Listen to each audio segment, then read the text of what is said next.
በስመ አብ ወወልድ ወመንፈስ ቅዱስ አሐዱ አምላክ አሜን። የጸጋ ስጦታ ተብለው ከሚታወቁት አንዱ በልሳን መናገር ነው። በቋንቋ መናገር። ልሳን የግዕዝ ቃል ነው። ራሱ ልሳን ማለት ቃል፣ ንግግር፣ ቋንቋ የሚል ትርጓሜ ያለው በአማርኛ ቋንቋ ነው ልሳን። በእንግሊዘኛ ላንጉዌጅ ነው። በግዕዝ ልሳን፣ በአማርኛ ቋንቋ፣ በእንግሊዘኛ ላንጉዌጅ። ዛሬ በፕሮቴስታንቱ ዓለም የሚታየው በልሳን መናገር መጽሐፍ ቅዱሳዊ ነው ወይስ አጋንንታዊ? አንዳንዶች እንዳትደነግጡ፣ ከመንፈስ ቅዱስ መስሏችሁ እንዳትሰቀቁ። የቋንቋ ስጦታ በአብዛኛው የተገለጸው በሐዋርያት ሥራ ምዕራፍ 2 ላይ የቤተ ክርስቲያን ልደት ተብሎ በሚታወቅበት በበዓለ 50 በዓል ላይ የመንፈስ ቅዱስ መውረድ በቅዱስ ሉቃስ ወንጌላዊ የተጻፈው የሐዋርያት ሥራ ምዕራፍ 2 እንዳልኳችሁ እዛ ላይ ነው። 120 የጌታ ቤተሰቦች ባንድ ላይ ነበሩ። በልብ መታሰቡ በቃል መነገሩ ከፍ ከፍ ይበልና ጌታችን አምላካችን መድኃኒታችን ኢየሱስ ክርስቶስ በሉቃስ ወንጌል ምዕራፍ 24 ላይ ቀድሞ ለሐዋርያቱ እና እንዲሁም ደግሞ ለ36ቱ ቅዱሳት አንስት ለ72ቱ አርድእት አንድ ላይ 120 ቤተሰብ የሚባሉት እነዚህ ናቸው ምእመናን። 12 ሐዋርያት፣ 36 ቅዱሳት ሴቶች፣ 72 አርድእት አንድ ላይ 120 ቤተሰቦች ይባላሉ። እመቤታችን ቅድስተ ቅዱሳን ድንግል ማርያምን መሃላቸው ይዘው ጌታ የሰጣቸውን የተስፋ ቃል ይጠብቁ ነበር። አንትሙሰ ነበሩ ሀገረ ኢየሩሳሌም እስከተለብሱ ኃይለ ማርያም። እናንተ በኢየሩሳሌም ከተማ ቆዩ ከላይ የሚመጣ የመንፈስ ቅዱስን ኃይል እስከምትለብሱ ድረስ ብሏቸዋል የክብረ ባለቤት ኢየሱስ። እነሱም 10 ቀን ቆዩ። ጌታ ካረገ በ10ኛው ቀን መንፈስ ቅዱስን ላከላቸው። መንፈስ ቅዱስን ላከላቸው ማለት ቀድሞ መንፈስ ቅዱስ የለባቸውም አይደለም፣ እፍ ብሎባቸዋል፣ ባርኳቸዋል። የአብ በረከት፣ የወልድ በረከት፣ የመንፈስ ቅዱስ በረከት አድሮባቸዋል። በእናንተም ላይ የአብ ጸጋ፣ የወልድ ቸርነት፣ የመንፈስ ቅዱስ ህብረት አንድነት ይደርባችሁ። ባርኳቸው ወደ ላይ ከፍ ከፍ ብሎ አረገ። እያዩት የሐዋርያት ሥራ ምዕራፍ 1 ቁጥር 9 ላይ አረገ። ልበ አምላክ ዳዊት አምላካችን አረገ፣ እግዚአብሔር አረገ፣ በእልልታ ድምጽ፣ በግናይ በውዳሴ በመለከት ድምጽ እያለ በመላእክት ታጅቦ ማረጉን በመዝሙር 46 ላይ ገልጾታል። እግዚአብሔር አረገ ብሎ መንፈስ ቅዱስን ከኃይል እስከምትለብሱ ድረስ ያላቸው፣ ቆዩ ያላቸው የመንፈስ ቅዱስን ስጦታ እስከምታገኙ ድረስ። እውነትም በ10ኛው ቀን ያረገው በደብረ ዘይት ነው። መንፈስ ቅዱስን የላከው በጽርሐ ጽዮን ነው። በጽርሐ ጽዮን ተሰብስበው እንዳሉ እመቤታችንን መሃላቸው አድርገው ድንገት እንደ አውሎ ነፋስ ድምጽ መጣ። እንደ እሳት የተከፋፈሉ ልሳኖች ታዩአቸው። በእያንዳንዳቸው ራሶች ላይ ተቀመጡ። ሁሉም በተለያየ ቋንቋ ይናገሩ ጀመር። ቋንቋው በአጠቃላይ 72 ቋንቋ ነው። ለምን? በዘፍጥረት ምዕራፍ 11 ላይ ዓለም በ72 ቋንቋ ተለያይቶ ነበር። ጥቅመ ሰናኦር ተብሎ የሚታወቀው ወይም ጥቅመ ራግው ተብሎ የሚታወቀው ወይም ዝርው ብትን ተብሎ የሚጠራው የባቢሎን ግንብ ሲፈርስ በቋንቋ ነበር የተለያዩት። ስለዚህ ዛሬ መንፈስ ቅዱስ በእነሱ ላይ አድሮ የተለያየውን አንድ ሊያደርግ የሚችል መንፈስ ቅዱስ መጥቶ እንደገና 72 ቋንቋ ሰጣቸው። ያኔ በነፋስ ፈርሶ ነበር። አሁን በነፋስ መንፈስ ቅዱስ መጣ።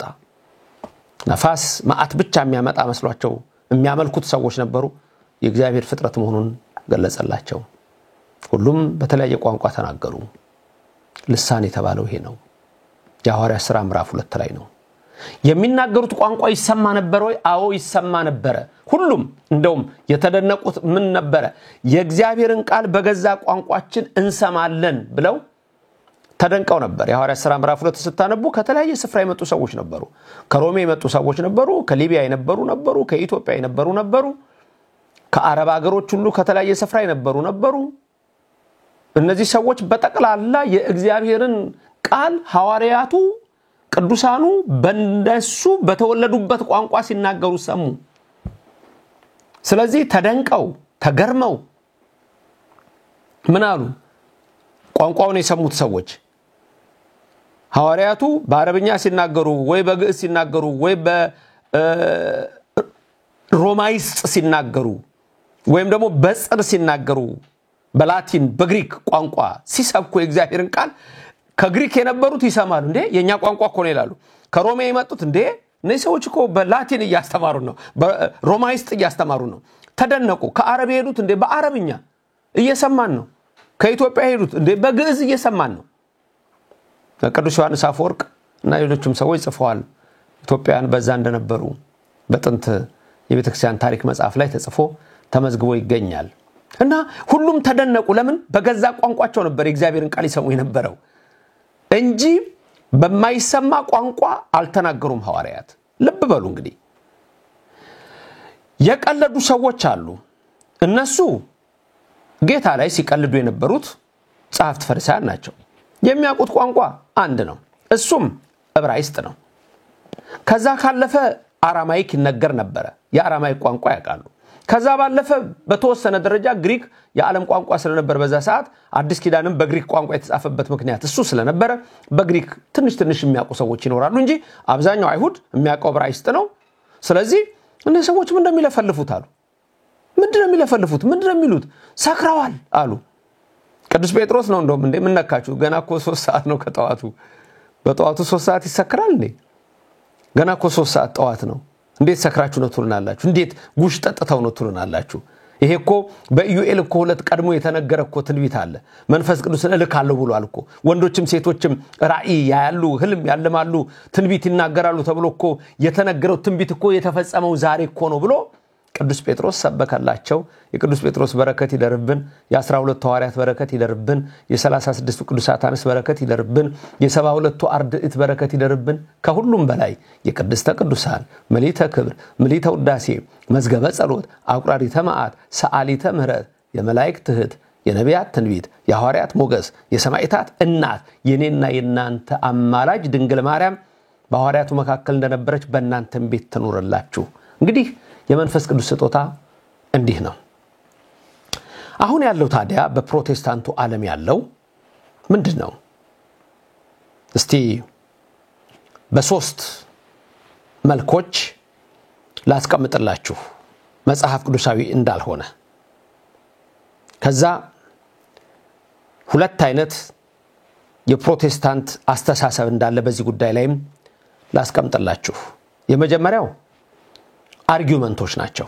ይሄ እውነት በፕሮቴስታንቱ የሚነገረው መንፈስ ቅዱስ አደረብን ብለው የሚናገሩት ቋንቋ እነሱ እንደሚሉት ግን ቋንቋ ያልሆነ መለፍለፍ ዝም ብሎ የማይሰማ ቃል መጽሐፍ ቅዱሳዊ ነው ወይስ አጋንንታዊ ነው? ይሄንን ለማየት መጀመሪያ በትምህርት ዓለም በቴዎሎጂ ትምህርት በሪሊጅን ትምህርት በተለያዩ በሊንጉይስቲክስ የተጠኑ ጥናቶች አሉ። ይሄ ነገር በ3 መንገድ ነው። አንደኛ በቢብሊካል አርጊውመንት ነው። ሁለተኛ በቴዎሎጂካል አርጊውመንት ነው። ሶስተኛ በሂስቶሪካል አርጊውመንት ነው። የመጀመሪያውን እንመልከት። ቢብሊካል አርጊውመንት ወይም ስክሪፕቸራል አርጊውመንት the scriptural argument ምንለው መጽሐፍ ቅዱሳዊ ማረጋገጫ መጽሐፍ ቅዱሳዊ ማስረጃ አለው ወይ ዛሬ ፕሮቴስታንቱ ለሚናገሩት ካላችሁኝ አንድም ቦታ የለም መልሱ። ምክንያቱም በመጽሐፍ ቅዱሳዊ ወይም ቢብሊካል ባልኳቸው ወይም ስክሪፕቸራል አርጊውመንት ወይም ፕሩፍ መሰረት የሐዋርያት ሥራ ምዕራፍ 2 ላይ ያለውን ስትመለከቱ ሐዋርያቱ ይናገሩት የነበረው ቋንቋ ሰዎች የሚሰሙት ነበር። በልሳን መናገር የተባለው እዛ ጋር የተሰጠው ጸጋ ቅዱስ ጳውሎስ በልሳን ብትናገሩ መልካም ነው ይያለ ወይም ደግሞ ለሚያምን ሰው ምንም አይደለም ለማያምን ሰው ምልክት ነው ብሎ የተናገረው ሁሉ ግን በስርዓት ይሁን ብሎ የተናገረው መጽሐፍ ቅዱሳዊ ማስረጃ the biblical argument the scriptural argument ተብሎ በትምህርት ዓለም በመናየው በዚህ መረጃ መሰረት ውሸት ነው fake language ነው ቋንቋ አይደለም ዝም ብሎ የጨበራ ተስካር ምንለው አለ ጫጫታ ጩኸት ነው ስለዚህ መጽሐፍ ቅዱስ አንድም ቦታ ዛሬ ፕሮቴስታንት የሚናገሩትን የሚደግፍ ማስረጃ የለውም በአንደኛ ቆሮንቶስ ምዕራፍ 14 እንደምናየው እንደምንመለከተው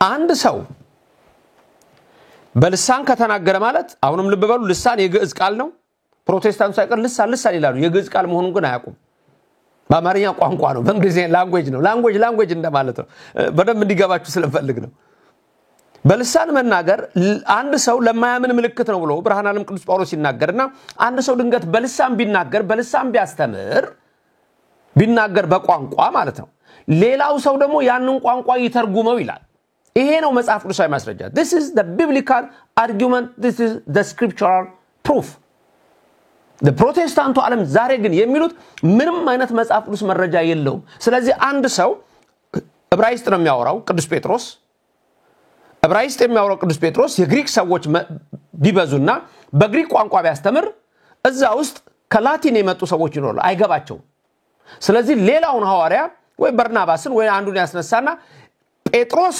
ቅዱስ ሐዋርያ የሚናገረውን የግሪክ ቋንቋ በርናባስ ደግሞ ለላቲኖቹ ግሪኩን ወደ ላቲን እየተረጎመ ይነግራቸዋል ማለት ነው ይሄ ነው መጽሐፍ ቅዱሳዊው እንጂ ይሄ ደረረረም በረረም ቀረረም የሚል ንግግር በመጽሐፍ ቅዱስ ውስጥ የለም ይህ በፕሮቴስታንቱ ዓለም ያለ ትልቁ ውድቀት ነው the biblical argument the scriptural proof መጽሐፍ ቅዱሳዊ ማስረጃነት የሌለው ፍጹም መንፈስ ቅዱስ የሌለበት አነጋገር ነው ሁለተኛው ደግሞ ቴዎሎጂካል አርጊውመንት ነው ቴዎሎጂካል አርጊውመንት ማለት ደግሞ ስነ መለኮታዊ ማስረጃ አለ ወይ በቴዎሎጂ አስተሳሰብ የሚደገፍ ነው ወይ ቀጥሎ ደግሞ መለሳለሁ በዚህ ላይ ነው የምንመለከተው ሁለተኛው ነጥብ ቀጥሎ እናያለን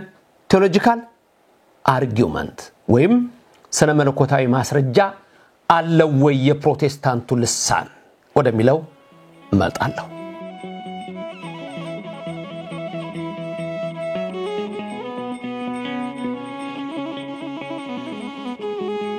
ቴዎሎጂካል አርጊውመንት ቴዎሎጂካል ፕሩፍ ማለት ስነ መለኮታዊ ትምርትን በተመለከተ የፕሮቴስታንቱ በልሳን መናገር ይደገፋል ወይ አለ ወይ ልክ እንደቀደሙ 100% የለም በቴዎሎጂካል ትምርት በልሳን መናገር ተብሎ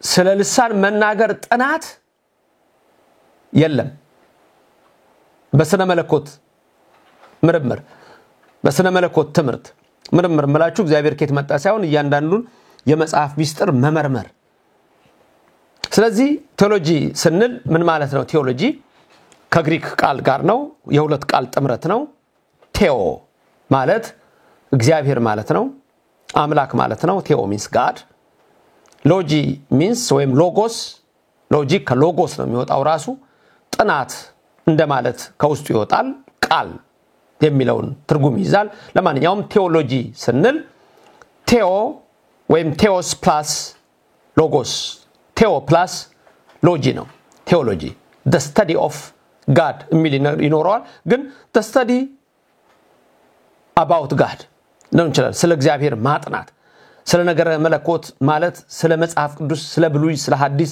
አጠቃላይ ስለ እግዚአብሔር ነገሮች ማጥናት ነው ቴዎሎጂ በልሳን መናገር በቴዎሎጂካል ስተዲ ውስጥ የለም አንዳንድ የፕሮቴስታንት በጣም የሚቀበሉ ሰዎች ድንገት አንስተውት በልሳን መናገር ብለው አንዳንድ ነገር ሊያዩ ይችላል እንጂ በዚህ ጉዳይ ላይ የሚጠና ጥናት በስኩል ኦፍ ዲቪኒቲ በስኩል ኦፍ ሪሊጅን በስኩል ኦፍ ቲዮሎጂ የለም አንዳንድ ሰዎች እንዳልኳችሁ ሸንቀረው ዝም ብሎ በልሳን መናገር የለም አይደገፍም ገና በመጽሐፍ ቅዱስ ጥናት ውስጥ ቀደም እንዳልኳችሁ ዋናው በልሳን መናገር ወይም በቋንቋ መናገር speaking in tongue ተብሎ የሚታወቀው አሁን ያለው የፕሮቴስታንቱ ዝብርቅርቃዊ አጋንንታዊ ንግግር በሐዋርያት ሥራ ምዕራፍ 2 ላይ የለም ልክ ቀደም the biblical proof እንዳልነው ወይም the scriptural argument እንዳልነው እንደተመለከተው መጽሐፍ ቅዱስ ላይ ይህ የፕሮቴስታንቱ ዓለም ጫጫታና ሁከት በመጽሐፍ ቅዱስ ውስጥ የትኛው ቦታ አልተመዘገበም በዛ ላይ ደግሞ የሚገርመውና የሚያሳዝነው ምንድነው መውደቅ መንፈራፈር ስለዚህ በቴዎሎጂካል አርጊውመንት ስናየው መጨረሻ ላይ መጣበታለሁ ማን ነው የሚጥለው ማን ነው የሚያንፈራፍረው ወደሚል ስንመጣ የፕሮቴስታንቱን ልሳን መናገር የተባለው speaking in tongue አጋንንታዊና ርኩስ መንፈሳዊ መሆኑን በግልጽ መጽሐፍ ቅዱስ ያረጋግጣል ቴዎሎጂካል ፕሩፉ ስነ መለኮታዊ ማስረጃው ይሄ ነው አርጊውመንቱ ይሄ ነው አንዳንድ ድንገት የፕሮቴስታንት ሊቃውንት በፕሮቴስታንት ዓለም ያላችሁ ምሁራን ከሰማችሁኝ በእርግጠኝነት አሁን ከምለው ነገር ጋር ተስማማላችሁ እቺ ደግሞ አዲስ ጴንጤ ታድሶ ምናምን ከሆንክ ደግሞ ሌላ በሽታ ይመጣብሃል እውነታን መመርመር ስለማትወዱ ዕውቀትን መቀበል ስለማትወዱ የመቀበልም ጭንቅላት ደግሞ ብቃቱም ስለሌለ ቴዎሎጂካል አርጊውመንት ቴዎሎጂካል ፕሩፍ በቴዎሎጂካል ስተዲ በስኩል ኦፍ ዲቪኒቲ በስኩል ኦፍ ሪሊጅን በስኩል ኦፍ ቲዮሎጂ በእነዚህ ውስጥ ሁሉ the theological proof the theological argument የሚያስረዳው በልሳን መናገር የሚባል ነገር የለም በመጽሐፍ ቅዱስ ላይ ያለው ይደገፋል በቋንቋ መናገር የፕሮቴስታንቱ ግን ይሄ ቃላት መደራረብና መደጋገም ግን በመጽሐፍ ቅዱስ ውስጥ አንድም ቦታ የለም መውደቅ መንፈራፈር የለም መንፈስ ቅዱስ አድሮበት የሚወድቅ የለም አንዳንድ ሰዎች የማቴዎስ ወንጌል ምዕራፍ 17ን አምጥተው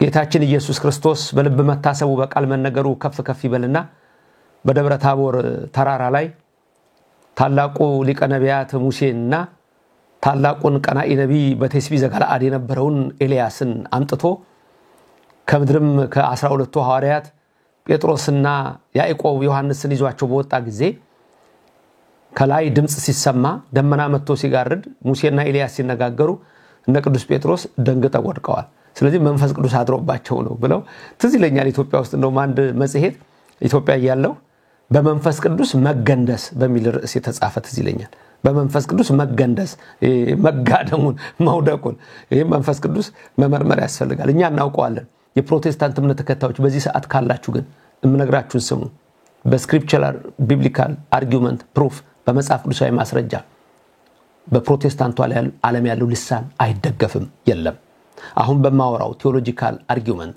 በቴዎሎጂካል ስተዲ አሁን በመለው የለም ጴጥሮስ ያዕቆብና ዮሐንስ ደንግጠው በዛ ምንድነው ያለው ብለው ተገርመው ነው ከግርማው የተነሳ ከድምጹ የተነሳ በዛ ሰዓት ላይ መንፈስ ቅዱስ የሚወርደው ቋንቋ ሊገልጥ ከሆነ በሐዋርያት ሥራ ምዕራፍ 2 ላይ ስለሆነ መመሪያው ያለው አንድም ሐዋርያ አልወደቀም አንድም ከ72ቱ አርድእት አልተገነደሰም ከ36ቱ አንስትም አንዲቱ አልወደቀችም በተለያየ ቋንቋ ሰው በሚሰማው ቋንቋ ተናገሩ ይላልና የፕሮቴስታንቱ ልሳን መንፈስ ቅዱሳዊ ሳይሆን አጋንንታዊ ነው መጨረሻ ላይ ይመጣለው ቀጥሎ ግን ሂስቶሪካል ኤቪደንስ ለዚህ ጉዳይ ላይ the historical evidence ወይም the historical proof ምንድነው ታሪካዊ ማስረጃ አለው ወይ ወደሚለው ተመልሼ እመጣለሁ መንፈስ ቅዱስ በእኔም በእናንተም ላይ ይደር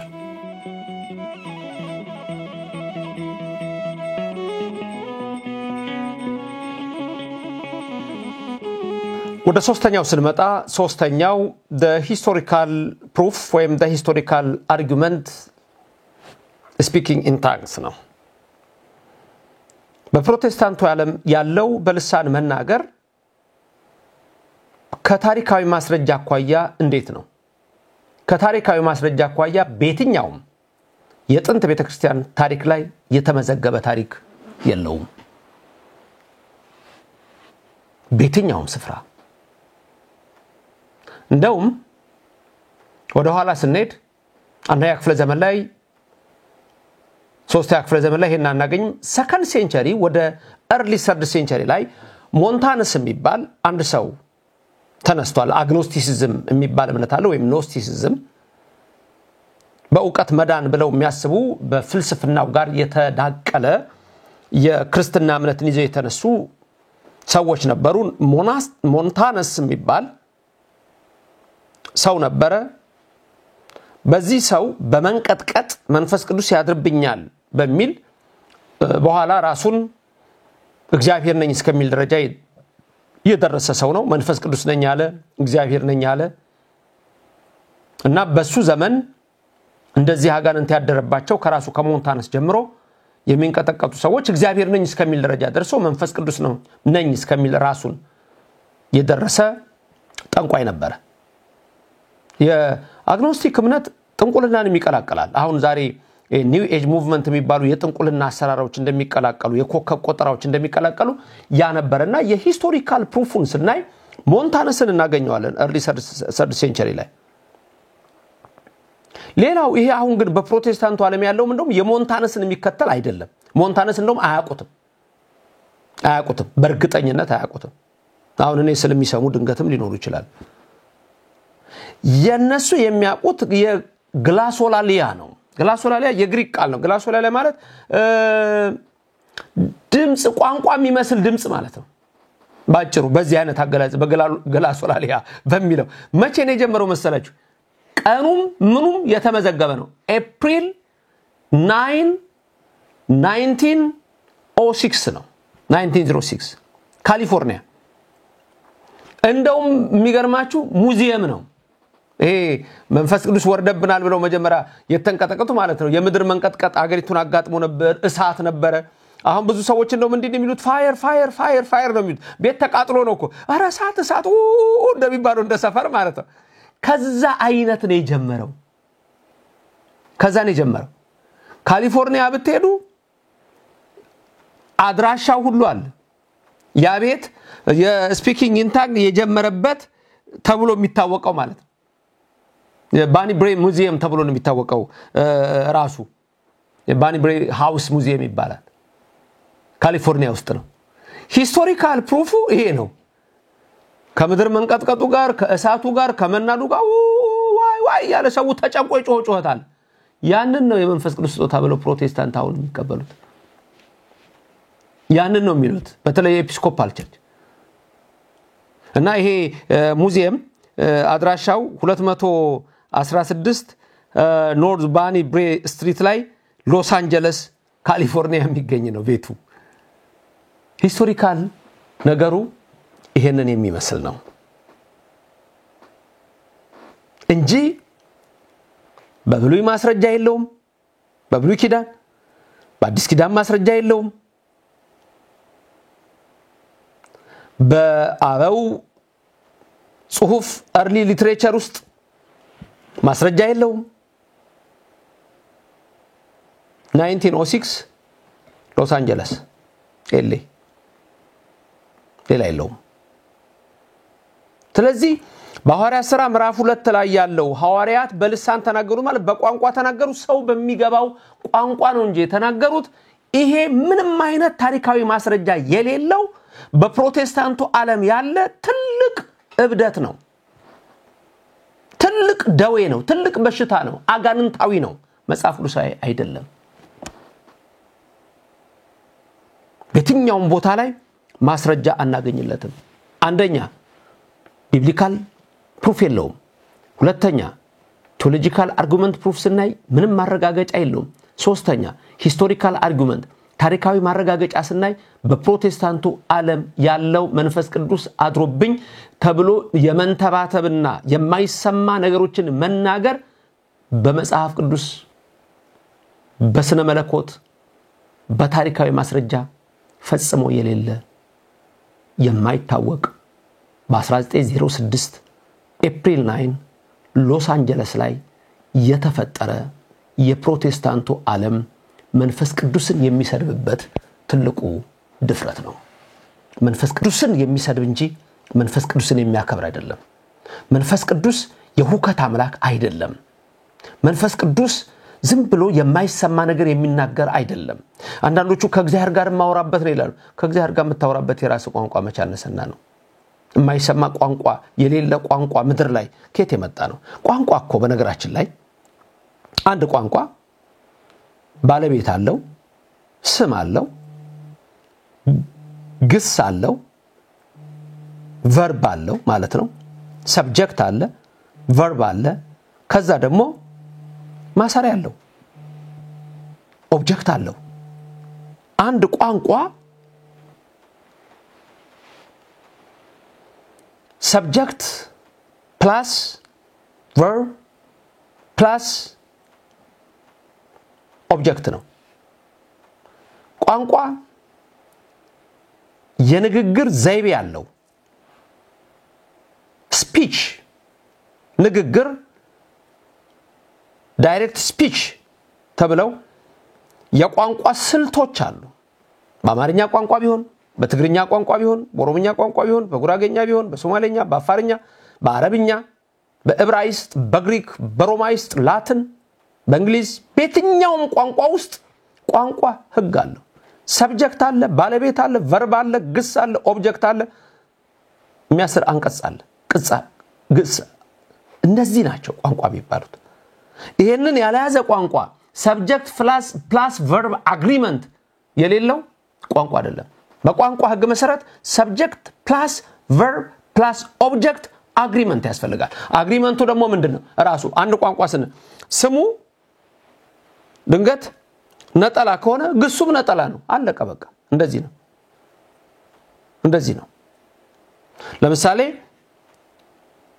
እግዚአብሔር ሰማይና ምድርን ፈጠረ። አለቀ። እግዚአብሔር ሰማይና ምድርን ፈጠረ። ቋንቋ ነው፣ አማርኛ ነው። በቀዳሚ ገብረ እግዚአብሔር ሰማይ ወምድር የሚለው ይገዙ። በመጀመሪያ እግዚአብሔር ሰማይና ምድርን ፈጠረ። አለቀ። ይሄ ባለቤት አለው፣ ግስ አለው፣ ማሰሪያ አለው። በሂስቶሪካል ኤቪደንስ በፕሮቴስታንቱ ዓለም በልሳን መናገር ተብሎ ዛሬ ያለው እግዚአብሔርን የሚሰድብ መንፈስ ቅዱስን የሚሰድብ አሰራር በመጽሐፍ ቅዱስም በስነ መለኮትም በታሪክም ማስረጃ የሌለው እግዚአብሔርን የሚሰድብ ትልቅ ድፍረት ነው። ስለዚህ እኛ ኦርቶዶክሳውያኑ ክርስቲያኖች ወይም ሌላው ዓለም ብቻ ሳይሆን ራሳቸው ፕሮቴስታንቱ በዚህ ላይ አይስማሙም። አሁን ድንገት የሚሰሙኝ የፕሮቴስታንት ሰዎች የሚቀበሉ አሉ። ይሄንን አንቀበልም የምትሉ ትኖራላችሁ። ድንገት አሁን ገብታችሁም እየተማራችሁ ካላችሁ እኛ ይሄኛውን አንቀበልም እኮ ይሄን የሚሉት እነ ኤጲስኮፓል ናቸው፣ ይሄን የሚሉት እነ ከሌ ናቸው ሊል ይችላል። ኢትዮጵያ ውስጥ ግን አዳራሹ በተሰበሰበ ቁጥር 10ም ሆነው ዋይ ነው የሚሉት። 8ም ሆነው መንደባለል ነው፣ 20ም ሆነው መንደባለል ነው፣ ስቃይ ነው። ስለዚህ በሁለት ይከፈላሉ። ምን አይነት አከፋፈላለው? ቀጥዬ መነግራችሁ እሱ ነው። ሁለት አይነት አከፋፈሎች አሉ። የሚቀበሉና የማይቀበሉ ምን ተብለው ይጠራሉ? ምን ማለት ነው? እሱን ቀጥሎ ደግሞ እንመለከታለን። እግዚአብሔር ከኔም ከናንተ ጋር ይሁን። የርኩሳን አጋንንትን ኃይል ከግራችሁ በታች ይጣል። የሚያታልል የሰይጣን መንፈስ ቅዱስ ነኝ የሚልን ከፕሮቴስታንት ምእመናን ነጥቆ አውጥቶ ወደ ኦርቶዶክስ ወደ እውነት ይመልስልን። በዚህ ሰዓትም ይሄን ሰምታችሁ ወደ እውነት መምጣት የምትችሉ ሁሉ እግዚአብሔር መንገዱን ቀና አድርጎ ወደ እውነት ቤት ያምጣችሁ። እመለሳለሁ። ሁለት አይነት የፕሮቴስታንት አስተሳሰብ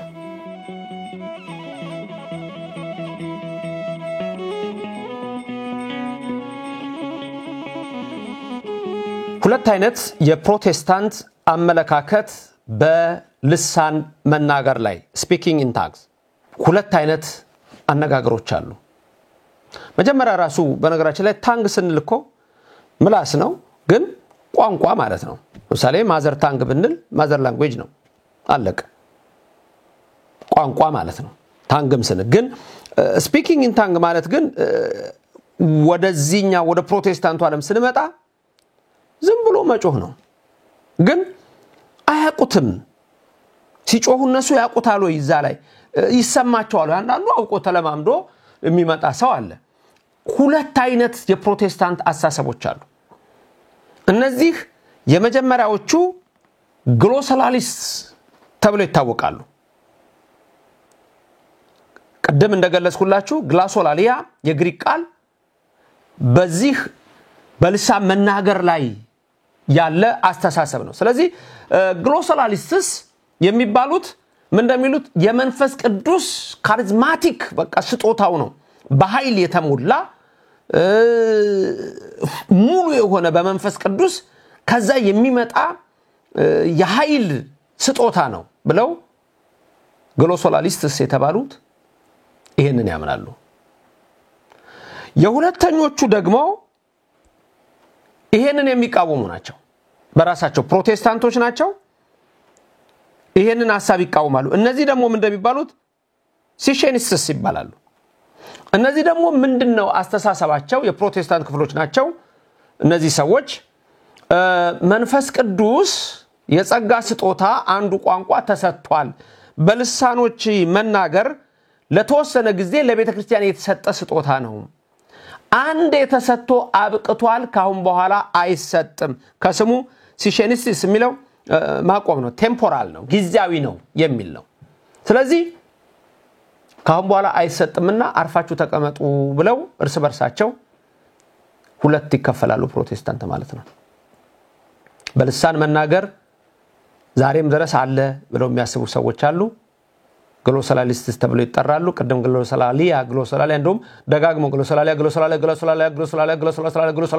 እንደዚህ ተለማምዳችሁ ነው የሚባሉት ከዛ በኋላ አንደበቱ ሁሉ ስርስር ምላሱ ሁሉ ስርስር ይላል ውሃ እስከሚጠማው ድረስ ከዛ ሲያዞረው ይወድቃል ከዛ መንፈስ ቅዱስ አደረበት ሃሌሉያ አታሹፉ አትቀልዱ ሲሼኒስትስ ደግሞ አይ ያኔ ተሰጥቷል አንዴ ተሰጥቷል ከዚህ በኋላ አይሰጥም ሁለቱም ልክ አይደሉም ሁለቱም ልክ ያልሆኑት እንዴት ነው ግሎሳላሊስትስ አሁንም ድረስ ይሄ ስፒኪንግ ኢን ታንግ በልሳን መናገር የተባለው የፕሮቴስታንቱ ዓለም ሐሳብ ልክ ነው ዛሬም ይሰጣል እስከ ምጽአት ይሰጣል ብለው የሚያስቡ ናቸው የለም ቀደም ባየነው በሶስቱ ማስረጃዎቻችን አንደኛ በመጽሐፍ ቅዱስ ማስረጃ the አርጊውመንት ሁለት በስነ መለኮታዊ ማስረጃ the theological argument ሶስት በታሪክ ማስረጃ the historical evidence argument proof በእነዚህ ተቀባይነት የለውም ግሎሳላሊስትስ የተባሉት አሁንም ድረስ ይሆናል ያሉት የለም እነሱን የሚቃወሙት የፕሮቴስታንት እምነት እዛው ያላቸው ደግሞ ሰዎች ሲሼኒስትስ ተብለው የሚታወቁት ቴምፖራል ነው ጊዜያዊ ነው ያኔ ተሰጥቷል ከዚህ በኋላ አይሰጥም ይላሉ ለሲሼኒስትስም አንድ መልእክት ያኔ የተሰጠው ዝም ብሎ መጮህ አይደለም የሐዋርያት ሥራ ምዕራፍ 2 ማንንም ሰው ገልጦ ያንብበው ከግሪክ የመጡት በቋንቋቸው ከሮም የመጡት በቋንቋቸው ከሊቢያ የመጡት በቋንቋቸው ከፍርግያ የመጡት በቋንቋቸው ሰሙ የእግዚአብሔርን ቃል አደነቁ ተገረሙ መጽሐፍ ቅዱስ እንደዛ ነው የሚለው እንጂ አንዴ ተሰጥቶ ነበር ቆመ የሚልም የለም ሲጨንቃቸው ነው ይሄን የሚሉት ፕሮቴስታንቱ ይጨንቃቸዋል የፕሮቴስታንት እምነት ብዙ ጊዜ በደንብ ካነበቡ በደንብ ከተማሩ ወዴት ደረጃ ይደርሳሉ ኦርቶዶክስንም ማድነቅ አለብኝ ወደሚል ደረጃ ይመጣሉ የኢኩሜኒካል ኮንሰፕት የሚባለው ይቀርጽባቸዋል በጣም ካነበቡና ከመጡ በፕሮቴስታንቱ ዓለም ግን ዝም ብሎ አንድ ሰው ቀጥሎ ሊሂድ ካለ አላማኝ ነው የሚሆነው ዛሬ ጀርመን እንደማታምነው ኖርዌይ እንደማታምነው ስዊድን እንደማታምነው እነዚህ የፕሮቴስታንት ሀገሮች ናቸው ወደ ዓለማመን መጥተዋል ኤቲስት ናቸው ለምን መሰረታዊ ነገር ስለሌለው አንዳንዶቹ እዛ ሆኖ መከራከር ይጀምራሉ ይሄ መንፈስ ቅዱስ ስጦታ ልክ አይደለም ይሄ የምትሉት እኛ በእኛ ቸርች የለም ይሄ ይላል አሁን የፕሮቴስታንት እምነት ተከታዮች በእኛ ቸርች የለም የሚሉአሉ አይ ይሄ በእኛ ቸርች አለ መንፈስ ቅዱስ ስራውን አላቆመም ይላሉ ወደ ማጠቃለያ ልምጣ በፕሮቴስታንቱ ዓለም ያለው የመንፈስ ቅዱስ ስጦታ ተብሎ በቋንቋ መናገር የሚባለው ከባዕድ አምልኮ አጋንንታዊ ጩኸት ጋር የተጣመረና ከዛ የተወሰደ ነው። ለዚህ እንደውም በአብዛኛው መነሻ የሚሆነው የጥንት ከምዕራብ አፍሪካ የመጡ አንዳንድ የባዕድ አምልኮ የነበራቸው ባርነት ብለው በነጭ በላይነት የሚያምኑ ይዘዋቸው ሲመጡ የባዕድ አምልኮ ያላቸው ሰዎች ነበሩ። በዛ በባዕድ አምልኮ ውስጥ የነበረ የመንቀጥቀጥ የዛር መንፈስ የውቃቢ መንፈስ ከፕሮቴስታንቱ ዓለም ጋራ ተቀላቀለ። አንድ ላይ ሲንክሪታይዝ አድርጎ የፕሮቴስታንቱ ዓለም በ1906 ኤልኤ